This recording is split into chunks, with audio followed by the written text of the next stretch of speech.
Hey everybody, it's Quentin here from FitPro Q&A, and my usual co-host is there or there. That's Neil. That's with us again today, and we have a very special guest with us all the way from the UK, and she's sitting there in a park with lovely weather, as you would expect from London. Is that correct, Vicky? You're in London. Yes, absolutely, yeah. London weather, you get 2 days of sunshine a year. Yeah, and I'm the odd one out. I'm not in a park. Neil is in Cape Town in a park. Neil, where's Table Mountain from where you are? You should be able to see it just over Oh, my there it is. left shoulder over here. Okay. So I'm in a terrible surroundings, but this brings me to a point of how Vicky runs her personal training business. So currently where she is, you should tell us exactly where you are on your location wise, Vicky. But Vicky does mobile training and she specializes in pre and postnatal. Could you tell us a little bit about your journey with your pre and postnatal experience, and then also just tell us a little bit about yourself, Vicky? Just introduce yourself. Okay, I starting out with just about myself. I'm a marathon runner, completed Ironmans, half Ironmans, competed for South Africa in triathlon, and I was an elite athlete just before COVID hit. Done a number of comrades. So sport is my passion. I've also had every injury under the sun, and I've worked very closely with biokineticists and physios. So sports rehabilitation and sports conditioning is one of my passions, but my biggest passion is pre and postnatal pregnancy. So having been in the UK and having checked out my competition, I have come across that there is such a need for pre and postnatal pregnancy and education for ladies to tell them that exercise is good for pre and postnatal. Women are very anti it. They think, oh God, the baby's going to knock around in my stomach, or something's going to happen. So what I am now focusing on is going around to sort of baby massage classes, antenatal classes at hospitals, and sharing a story that I've also gone through and explaining how the body works and what exercise does for your body, for your body and mind. So getting a studio, I'm currently getting a studio, and I'm going to start with classes for the women, pre and postnatal. Currently just doing my mobile training. I do a few ladies postnatal, and they've sort of left it too long. After they've had their babies. So it's important to start exercise a month or two after, or not months, maybe 2 months after having your baby, because your pelvic floor and your muscles are all deteriorated. So alignment goes out, and that's where there's back problems, and it goes on and on. So, and then also just self-esteem. It's good for moms to join each other together, like-minded, and just starting feeling better about themselves. But I do thoroughly enjoy training moms. I love also the psychology side of it, and it's a passion, and I want to. It's not just a business; it's a passion, and I want to help women feel better about themselves and know they can do it and they're not alone, because women feel very alone after having a baby. And going through the whole pregnancy and all the hormone changes. It would be nice to guide and educate women through all of that. So, Definitely, Vic. I think that's something that's our first point that I think we should touch on, because there's a lot of misconception out there. A lot of women, I find, think that they need to stop exercising almost as soon as they get pregnant. Whereas the new research out there says you can almost go, like, you can almost exercise into the full term. Can you clarify that for us and just kind of myth bust that? Because I think a lot of women have this conception as well, and then they don't even question it. And like you said, once it's past the point, and once they had the pregnancy, and then have gone through the pregnancy, and then they start training, maybe even too late after that, I'm sure it would be so much easier to work with these ladies post pregnancy, if they were like exercising up to the point. Could you kind of shed some light on that and just kind of yes, clarify? absolutely. Yeah, absolutely. So women, you can train right until the end. So as a trainer, you do work closely with the doctor or the gynecologist. So you work together as a trainer and with the professional. You can go right until the end. It's also, women think, oh, I fall pregnant, you've also got to eat more. Women think, I'm eating for two. That is absolute nonsense. You can eat a little bit more when you are exercising, but you don't have to actually have those extra calories. And then also, where am I going with this? You've got to just listen to your body, basically. Going the full term. Yes, you can do full term, but you do have to listen to your body, because sometimes the baby's positioned in a weird way and it's uncomfortable to exercise. So women think, oh, well, I've heard that if I've never exercised, I shouldn't start exercising now while I'm pregnant. That's also not true. You can start exercising. It's the right exercises. And it's not saying there's going to be a different type of exercise for a person. So someone who has been exercising for a long time before pregnancy, I would do a specific program for them. Someone who hasn't exercised and wants to start exercising, there's a beginner program for them. So you've got to, each lady is treated differently with their programs. Yeah, I was going to ask that.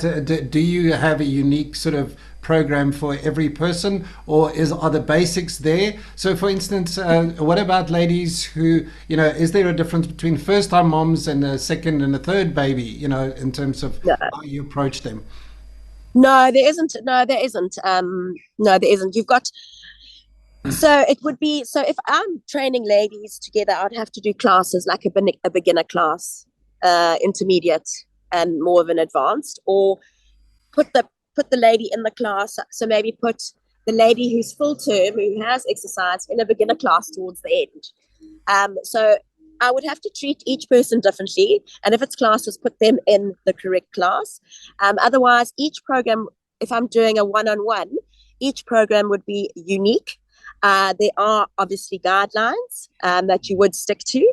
But each program would be unique. But yes, there would be a base of the average, the stuff that you do, that you would do for each person. Right. Well, actually, Quinton might have a potential client for you here. And another topic that we need to touch on is, in terms of, Vicky is looking to start online training, and she's also looking to get into app-based training. So that means that she could work with you from anywhere in the world. And Exactly. Quinton's daughter in Switzerland actually has recently got some news. So wonderful! Congratulations! Thank you. Pretend you were talking to Quinton's daughter. She's found out the news recently. They've just done the gender reveal. What would you recommend that she would do from this point? From this point, so what is she then? 24 weeks? She's about 19 weeks now. 19 weeks. Okay. Yes. Well, I mean, has she exercised before? She's fairly active. Yeah. She's okay. And is she exercising now? Yes, she is, but she's concerned about, things like your abs shifting and then not coming back afterwards. So she's taking it very easy, and she's not sure which exercises to do. Well, there we go. So that's also another thing. So now at her at 19 weeks, so the abs thing, you are not allowed to be lying on your back, and you can't do crunches, and you can't do all of that sort of stuff. So basically, yes, your whole pelvic floor shifts. So basically, during this stage, she needs to make sure she keeps her pelvic floor strong, and that will be for her a better birth, and coming back into exercise will be better for her. So it's all about the pelvic floor exercises. Right. Very, very important. Better recovery, better birth, better recovery, and also there's a thing called diastasis recti, where your abs shift across. So like your daughter, yes. So working on the pelvic floor, will sort of that will help prevent her from getting diastasis recti. It's very, very, very important. Right. Okay. And Vicky, do you also help people with nutrition and diet? Yes. So are you qualified as a nutritionist or a? I've got a certificate. It's not full nutritional certificate. Not like I haven't done like years and years of nutrition. I've got a nutrition certificate. So I wouldn't be. I would more do guidelines. If I think that would qualify me to, as opposed to putting a full-on dietitian diet together. Yeah. It wouldn't be really legal for me to do that, but I can definitely do guidelines and give lots of advice on nutrition and what to do. Awesome. Yeah. Okay. And Vicky, so in terms of you just moving from South Africa to the UK, Yes. are you maintaining some of your clients here? How are you growing your business? What does the future look like for Vicky's business? Okay, so yes, I have got a few of my clients in South Africa that I train over Zoom. And growth of my business now is basically I'll carry on with the bark.com, and as mentioned with the pre and postnatal is now getting out there, getting into hospitals and doing talks and baby massage classes, start networking with the right people. Right. And it all just like my golfer. His daughter's pregnant. The guy that I'm doing rehabilitation, his daughter's pregnant. So I shall be starting to train her in 2 weeks' time when she comes back from holiday. Okay. So it's networking as well. So yeah, networking and word of mouth and that sort of stuff. But you do have a website, and you said you do dabble a bit on social media. Yeah, not too much. I really need to get cracking more on that, because I need to get with the times, basically.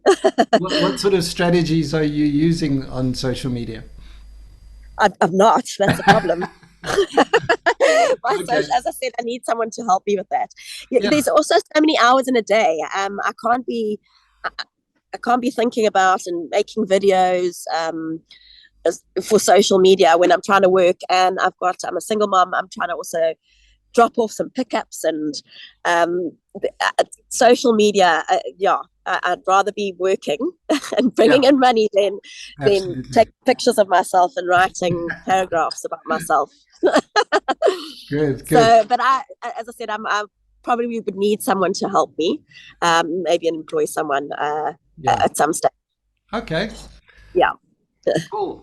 All right. Well, I think that's great. I think you've had a fantastic career. Obviously, you've achieved so much in your marathon running and all of that sort of stuff, which we could probably spend a whole. Doing it for South Africa. Yeah. You're very passionate. And so on the side, Vicky also what she's also passionate about is also working with athletes that have kind of rehabilitation and sport specific training. So if there's anyone that wants to get into that kind of, I would call it the ultra endurance space. Yes. Vicky, would you say that's also a kind of person that you want to work with besides having the pre and postnatal classes? Yeah, absolutely. Biomechanics is my thing. I really do enjoy that. I love just researching the whole time. Each time something comes up different, researching what's happened to me, how did I do, what was I given, and just like alignment, biomechanics, rehabilitation, I absolutely love. Okay, awesome. So Vicky, if there are people out there interested in getting a hold of you, how do they do that? Where is the best place? They can do it my telephone, WhatsApp, email, info@vickicottersfitness.com, or through my website, www.vickicottersfitness.com. And you do have a Facebook page? And I do have a Facebook page. Yes, I'm forget about my social media. I've got a Facebook page, so you can contact me through that too. What's your Facebook But page? like my page first. Your Facebook page name? Guys, we'll put the link in the description to all of Vicky's contact info. Is it okay if we put your cell number up there, Vicky, as well as your email address and website? Absolutely. 100%, yes. We'll link that in the description, guys. Oh, brilliant. Thank you.